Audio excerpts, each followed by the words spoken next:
নমস্কার। সুখ কি কেনা যায়? কলমে পুষ্পক মণ্ডল। সমুদ্রের কাছে সুখ কিনতে গিয়েছিলাম।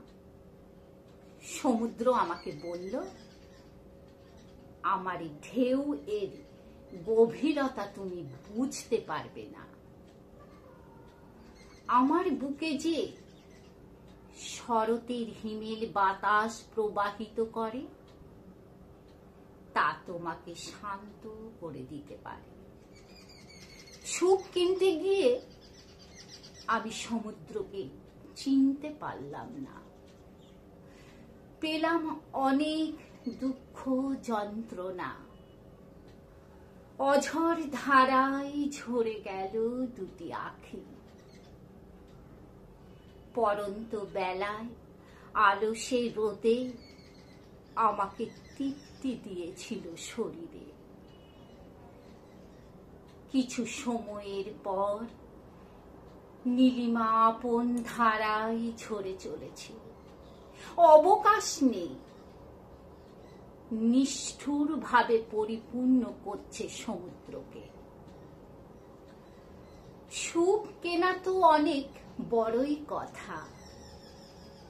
সুখ যদি কেনা যেত,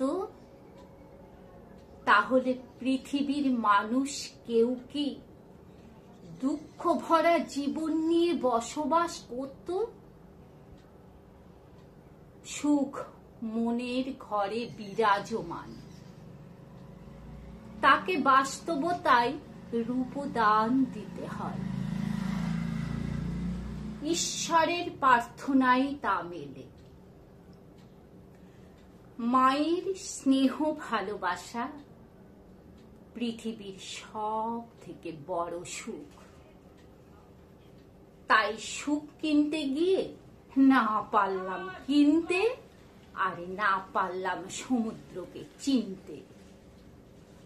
স্বপ্নরা আঁকি বুকি ভাবে রয়ে গেল নীরব বেদনার ঝুলি নিয়ে। এক বুক তৃষা নিয়ে সুখ কেনার অতৃপ্তি বাসনায়। সুখ ঈশ্বরের দান। পড়তে পড়তে কখন তা ঝরে পড়ে হৃদয়ে, গভীর আধার রাতে নিশি শেষে আলোর মতো।